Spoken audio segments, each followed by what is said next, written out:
চিৰাঙৰ চাপাগুৰিত অৰুণাচলী সুৰা জব্দ বাঁ ভৰ্তি ট্ৰাকৰ মাজত জব্দ কৰা হয় ৩১৮ কাৰ্টন বিলাতী সুৰা চিৰাঙৰ চাপাগুৰিৰ ৩১ নম্বৰ চি ৰাষ্ট্ৰীয় ঘাইপথত আৰক্ষীয়ে চলাইছিল অভিযান বিশেষ খবৰৰ ভিত্তিত আৰক্ষীয়ে জব্দ কৰে বাহ কঢ়িওৱা এখন ১২ চকীয়া ট্ৰাক বাহৰ তলত লুকুৱাই আনিছিল বিভিন্ন ব্ৰেণ্ডৰ ৩১৮ কাৰ্টন বিলাতী সুৰা বিহাৰ নিৰ্বাচন উপলক্ষে সুৰাৰ কাৰ্টনসমূহ নিয়া হৈছিল বুলি আৰক্ষীয়ে সন্দেহ প্ৰকাশ কৰিছে ইতিমধ্যে ট্ৰাক চালক কমলেশ মিনাক গ্ৰেপ্তাৰ কৰিছে আৰক্ষীয়ে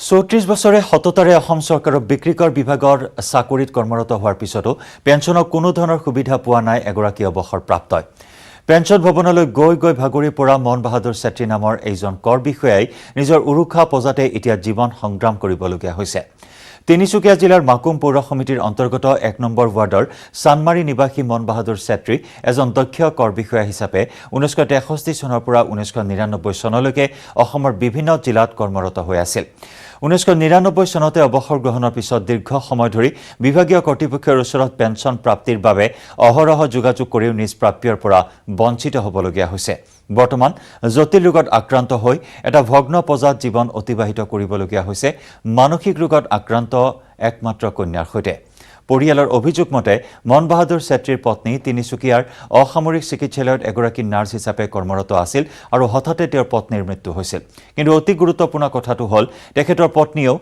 চাকৰি কোনো ধন আজি পৰ্যন্ত লাভ নকৰিলে সেয়েহে পৰিয়ালৰ আহ্বান অতি শীঘ্ৰেই চৰকাৰে যাতে পাবলগীয়া পেঞ্চনৰ ব্যৱস্থা কৰি দিয়ে মন বাহাদুৰ ছেত্ৰীক আগবঢ়াইছো আমাৰ সাংবাদিক উপাসনা গোস্বামীৰ এক ৰিপৰ্ট মাকুমৰ এগৰাকী আয়কৰ বিষয়া নাম মন বাহাদুৰ ছেত্ৰী তেখেতৰ ভগ্নীৰ ঘৰত আৰু তেখেত মোৰ লগত বৰ্তমান উপস্থিত আছে আৰু গুৰুত্বপূৰ্ণ কথা যে তেখেত শাৰীৰিকভাৱে অসুস্থ আৰু ১৯৯৮ চনত তেখেত অৱসৰপ্ৰাপ্ত হৈছিলে আৰু এতিয়া বৰ্তমান তেখেত মাকুমত আছে আৰু তেখেতৰ যদি স্বাস্থ্যৰ অৱস্থা মই অকণমান নিউজ ১৮ দৰ্শকক দেখাব বিচাৰিম কেনেধৰণৰ এক বৰ্তমান তেখেত বিচনাতে পৰি আছে কোনো ধৰণৰ চিকিৎসা তেওঁ ইতিমধ্যে পোৱা নাই কিয়নো অতি গুৰুত্বপূৰ্ণ কথা যে চৰকাৰৰ যি সা সুবিধা বা আঁচনি পেঞ্চনৰ পৰা এতিয়ালৈকে এই লোকজন বৰ্তমান এগৰাকী বিষয়া এতিয়ালৈকে বঞ্চিত হৈ আছে সেয়াই হৈছে অতি দুখ লগা কথা আৰু তেখেতৰ ইতিমধ্যে পত্নী ঢুকুৱা আজি বহুদিন হৈছে তেখেতৰ পত্নী আজি তিনিচুকীয়া জিলাৰ অসামৰিক চিকিৎসালয়ৰ নাৰ্ছ আছিলে তেখেতৰ পত্নীও আজিলৈকে চৰকাৰৰ কোনো সা সুবিধা বা পেঞ্চন পোৱা নাই সেয়াই হৈছে আটাইতকৈ ডাঙৰ কথা আৰু তেখেতৰ এতিয়া বৰ্তমান দুগৰাকী জীয়েক আছে আৰু তেখেতৰ ভগ্নীৰ ঘৰত তেখেত বৰ্তমান আছে আৰু তেখেতৰ ভগ্নী আছে ভগ্নীৰ পৰা কিছু কথা জানিব বিচাৰিম বাইদেউ কি ক'ব এই মুহূৰ্তত যিহেতু ভাইটিৰ কাৰণে আপুনি ইমান দিন যুঁজি আছে কোনো ধৰণৰ পেঞ্চন বা তেখেত যিহেতু এগৰাকী আয়কৰ বিভাগৰ বিষয়া আছিলে কোনো ধৰণৰ সা সুবিধা পোৱা নাই কি ক'ব পেঞ্চন হ'ব তেনেকৈ কৈ আছিলে এজন মোৰ ভতিজা ল'ৰা তেওঁ কৈছে লাগিছিলে তেওঁ কৈছে নাই হ'ব এই বছৰটো হ'ব এই সিটো বছৰ হ'ব এনেকৈ কওঁতে আজি ইমান দিন হ'ল আৰু এতিয়া ২৪ তাৰিখ আপোনাৰ মাৰ্চৰ ২৪ তাৰিখে লকডাউন হোৱাৰ পাছত তেওঁ মানে একদম হৈ গৈছে একো মানে মনটো একদম ডাউন হৈ গ'ল একো মানে উৎসাহ নাই আৰু এতিয়া ডক্টৰৰ ট্ৰিটমেণ্ট যিহেতু চৰকাৰে এইখিনি ব্যৱস্থা কৰি দিব লাগিছিল তেওঁ যাতে নিজৰ কৰ্ম ইমান দিনে কৰি গৈছে দায়িত্ব হিচাপে তেওঁ দিছে কিন্তু তাৰ বিনিময়তো চৰকাৰে ধৰক কিবা এটা ব্যৱস্থা তেওঁ কৰি দিব লাগিছিলে তো তেওঁৰ অফিচৰ পৰা বা কিবা এনেকৈ খবৰ লৈছিলেনে নাই কোনো হোৱা নাই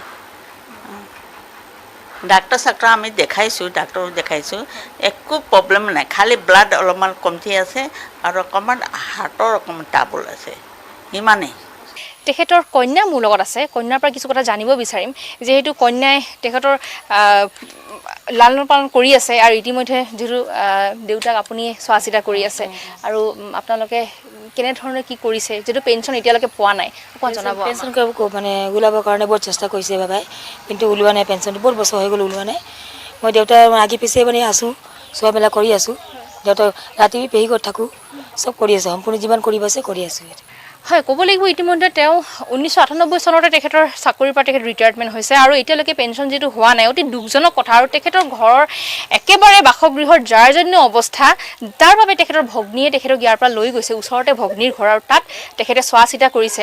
আমি নিউজ 18 অসম নৰ্থ ইষ্টৰ যোগেদি চৰকাৰক এটাই কথা আহ্বান জনাব বিচাৰিছোঁ যে সাহায্য আগবঢ়ায় আৰু পেঞ্চনৰ যাতে যি তেওঁলোকে লাগি আছে যে পেঞ্চনৰ কাৰণে ইমান দিনৰ পৰা, সেয়া যাতে কিবা ব্যৱস্থা এটা যাতে গ্ৰহণ কৰিবৰ কাৰণে চেষ্টা। মহামাৰী কৰোনাক পৰাস্ত কৰিলে 95 বছৰীয়া ককা আইতাই।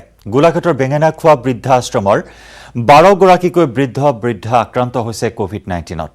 আশ্ৰমৰ 11 গৰাকী আইতা আৰু এগৰাকী ককাৰ 21 আগষ্টত কোভিড পজিটিভ চিনাক্ত হোৱাত আটাইকে খুমটাই আদৰ্শ চিকিৎসালয়ৰ কোভিড কেয়াৰ চেণ্টাৰত ভৰ্তি কৰোৱা হৈছিল। চিকিৎসা প্ৰদানৰ 10 দিনৰ অন্তত সোমবাৰে ৰেপিড এণ্টিজেন টেষ্টত 12 গৰাকীৰে নিগেটিভ আহে। 95 বছৰীয়া ককা আইতাই কৰোনাক পৰাস্ত কৰি খুমটাই আদৰ্শ চিকিৎসালয়ত এক আনন্দময় পৰিৱেশৰ সৃষ্টি হয়।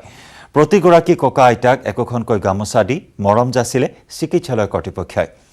কৰোনাক পৰাভূত কৰা ককা আইতাসকল হ'ল ক্ৰমে লক্ষীচৰণ তাঁতী, বয়স 95, সঞ্চিতা দেৱ, বয়স 95, পাফুলি বৰা, বয়স 60, ধনদা বৰা, বয়স 72, টুটুমণি জোলহা, বয়স 80, প্ৰমীলা বৰা, বয়স 75, হেমদা দাস, বয়স 85, ডলি সন্দিকৈ, বয়স 75, মামণি বৰা, বয়স 63, কল্পনা গোস্বামী, বয়স 72, ললিতা বৰুৱা, বয়স 82 আৰু অমিয়া বৰা, বয়স 90।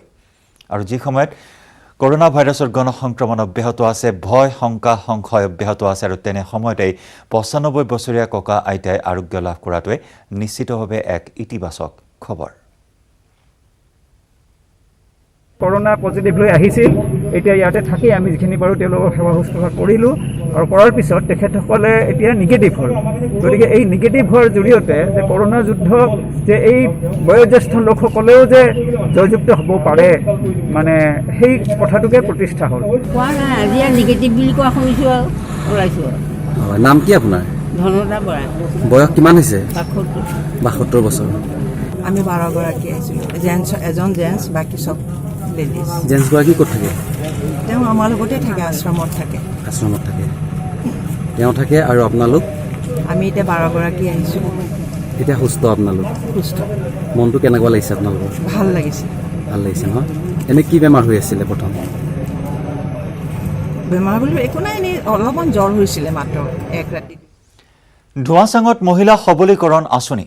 যি সময়ত ৰাজ্য চৰকাৰে আত্মসহায়ক গোটৰ জৰিয়তে মহিলা সবলীকৰণ আৰু স্বাৱলম্বিতাৰ সপোন দেখিছে, সেই সময়তেই NRLMৰ অধীনত কৰ্মৰত বেংক সখীসকলে উপযুক্ত মাননি নোপোৱাৰ প্ৰতিবাদত কৰ্মবিৰতি পালন কৰিবলগীয়া হৈছে।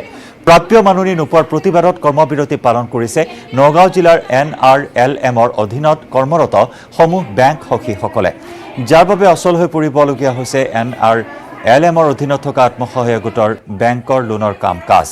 সোমবাৰে ৰহাৰ ফুলগুৰিত অনুষ্ঠিত হোৱা বেংক সখী সন্থাৰ এখন সভাত এই গুৰুত্বপূৰ্ণ সিদ্ধান্ত গ্ৰহণ কৰে নগাঁও জিলাৰ বেংক সখী সন্থাই। দীৰ্ঘদিন ধৰি সামান্য পাৰিশ্ৰমিক লৈ বেংক সখীসকলে কাম কৰি আহিছে যদিও বৰ্তমান চৰকাৰৰ নতুন নিৰ্দেশনা আৰু উপযুক্ত মাননি নোপোৱাত কাম কৰাত সমস্যাত ভুগিবলগীয়া হৈছে বেংক সখীসকল। নগাঁও জিলাৰ 13টা উন্নয়ন খণ্ডৰ অসম ৰাজ্যিক গ্ৰামীণ জীৱিকা অভিযানৰ অধীনত কৰ্মৰত সমূহ বেংক সখীয়ে কৰ্মবিৰতি পালন কৰিছে। বেংক সখীসকলৰ মাহেকীয়া মাননি নিৰ্ধাৰিত কৰাৰ লগতে বিভিন্ন সমস্যাসমূহ সমাধান কৰিবলৈ মুখ্যমন্ত্ৰীলৈ স্মাৰক পত্ৰ প্ৰেৰণ কৰে। পঞ্চায়ত আৰু গ্ৰামোন্নয়ন বিভাগে তেওঁলোকৰ দাবীসমূহ মানি নোলোৱা পৰ্যন্ত কৰ্মবিৰতি পালন কৰিব বেংক সখী সন্থাই।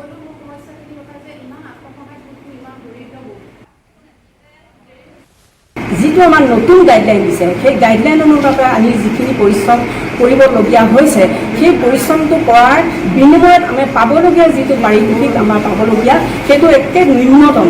গতিকে আমি অনুৰোধ জনাওঁ আৰু আমাৰ মুখ্যমন্ত্ৰী মহোদয়, বিত্তমন্ত্ৰী মহোদয়, গ্ৰামোন্নয়ন মহোদয়, তেখেতসকলৰ আমি কৰজোৰে প্ৰাৰ্থনা জনাইছোঁ আমাৰ বেংক সখীসকলক যিটো পাবলগীয়া সেইটো দিয়ক, লগতে আমাৰ পাৰিতোষিকটো তেওঁলোকে আমাক ফিক্স কৰক।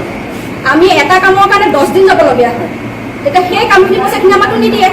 আজি বুলি এইটো কাম নহ'ল, আপুনি গুচি আহিব লগা হয়, সেই পইচাখিনি আমাক খুলি দিব, যাতায়াতৰ খৰচটো খুলি দিব। এনেকুৱা কিছুমান আমাক ডাটা দিছে যে আমি এটা ইঞ্চুৰেঞ্চ যদি কৰিবলৈ যাওঁ সেই ইঞ্চুৰেঞ্চটো 5 টকা হয়। তো আমি এখন ইঞ্চুৰেঞ্চৰ ফৰ্ম ফিল আপ কৰিবলৈ যাবলৈ এজনী মানে মেম্বাৰৰ ঘৰত যদি যাওঁ তেওঁৰ ওচৰলৈ যাওঁতে আমাৰ খৰচ, তেওঁৰ ফৰ্মখন ফিল আপ কৰি পেলাই বঙাইগাঁৱত কৃষক মুক্তি সংগ্ৰাম সমিতিৰ কেন্দ্ৰীয় কাৰ্যনিৰ্বাহক সভা। নামনি অসমৰ 11খনকৈ জিলাৰ প্ৰতিনিধিৰ অংশগ্ৰহণ এই কাৰ্যনিৰ্বাহক সভাত সংগঠনটোৰ ৰাজনৈতিক দল গঠনৰ সিদ্ধান্তৰ পিছত গুৰুত্বপূৰ্ণ সিদ্ধান্ত গ্ৰহণৰ সম্ভাৱনা। কা আন্দোলন সম্পৰ্কেও পৰৱৰ্তী পৰিকল্পনা যুগুত কৰাৰ সম্ভাৱনা আছে এই সভাত। এই কথা জানিবলৈ দিয়ে কৃষক মুক্তি সংগ্ৰাম সমিতিৰ সাধাৰণ সম্পাদক ধৈৰ্য কোঁৱৰে।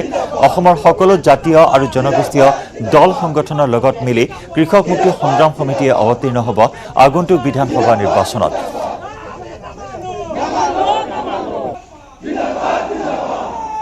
আগবঢ়াইছো বঙাইগাঁৱৰ পৰা আমাৰ সাংবাদিক উপানন্দ শৰ্মাৰ এক বিশেষ ৰিপৰ্ট। কা আন্দোলনৰ পিছত এইবাৰ গুৰুত্বপূৰ্ণভাৱে কাৰ্যনিৰ্বাহক সভা বঙাইগাঁৱত আয়োজিত হৈছে আৰু যিহেতু কৃষক মুক্তি সংগ্ৰাম সমিতিয়ে তেওঁলোকৰ ৰাজনৈতিক দল গঠনৰ কথা ঘোষণা কৰিছে, গতিকে বঙাইগাঁৱত যিখন আজি কাৰ্যনিৰ্বাহক সভা আয়োজন কৰা হৈছে এইখন নিশ্চয় গুৰুত্বপূৰ্ণ হ'ব আৰু কেইবাটাও ৰাজনৈতিক সিদ্ধান্ত গ্ৰহণৰ সম্ভাৱনা আছে। মোৰ সৈতে আছে কৃষক মুক্তি সংগ্ৰাম সমিতি নেতা ধৈৰ্য কোঁৱৰ আৰু তেওঁৰ পৰা মই জানিব বিচাৰিম যে আজি যিহেতু আপোনালোকৰ কাৰ্যনিৰ্বাহক সভা অনুষ্ঠিত হৈছে কা আন্দোলনৰ পিছত, গতিকে ইতিমধ্যে আপোনালোকে ৰাজনৈতিক সিদ্ধান্ত ঘোষণা কৰিছে দল গঠনৰ কথা, গতিকে কেনেধৰণৰ সম্ভাৱনা আছে সিদ্ধান্ত গ্ৰহণৰ? না, আজি আমি 3টা বিষয় পাতিম। মূলতঃ প্ৰথম কথা কা আন্দোলন কেনেকৈ অধিক তীব্ৰ কৰিব লাগে এই সন্দৰ্ভত কথা পাতিম। মানে আমাৰ সংগঠনৰ কৰ্মীসকলৰ লগত নেতাসকলৰ লগত আমি আলোচনা কৰিম, সতীৰ্থসকলৰ লগত আমি আলোচনা কৰিম। কা আন্দোলনক আমি ভাবোঁ অসমীয়া জাতিয়ে কা কেতিয়াও মনা নাই, গতিকে কা আন্দোলনক অধিক তীব্ৰ আৰু শক্তিশালী কৰিব লাগিব, সেই উদ্দেশ্য আমি ৰাখিছোঁ। দ্বিতীয় কথাটো অখিল গগৈ মুক্তিৰ প্ৰসংগত আমি আলোচনা কৰিম। অখিল গগৈক আচলতে অতি অন্যায়ভাৱে যে গ্ৰেপ্তাৰ কৰি থোৱা হৈছে, গতিকে ৰাজনৈতিক উদ্দেশ্যত ৰাজনৈতিক ষড়যন্ত্ৰৰ বলি হৈ যে অখিল গগৈ তথ্য প্ৰমাণ নোহোৱাকৈ তেওঁক যে আজি বন্দী কৰি ৰাখিছে এই কথা আমি এই প্ৰসংগ পাতিম। তাৰ পাছত বৰ্তমান সময়ৰ অসমৰ যি ৰাজনৈতিক পৰিস্থিতি, যি ৰাজনৈতিক বাতাবৰণ, অসমৰ ৰাইজে কি বিচাৰিছে, আমি কি হোৱা উচিত, আমি সঁচাকৈ এটা দল গঠন কৰি কেনেকৈ আগবাঢ়িব লাগিব, এই কথাবোৰ আজি আমি আমাৰ সতীৰ্থসকলৰ লগত আলোচনা কৰিম। মই ভাবোঁ মূলতঃ এই 3টা বিষয়ে আজি বেছি গুৰুত্ব বা প্ৰাধান্য পাব। ৰাজনৈতিক কেনেধৰণৰ সিদ্ধান্ত গ্ৰহণ হ'ব পাৰে? নহয়, আমি ভাবিছোঁ, আমি এটা কচৰৎ কৰি আছোঁ যে অসমৰ ৰাইজে আমাক একলগ হোৱাটো বিচাৰিছে। এটা ঐক্যবদ্ধ আপোচহীন আঞ্চলিক ৰাজনৈতিক দলহে অসমৰ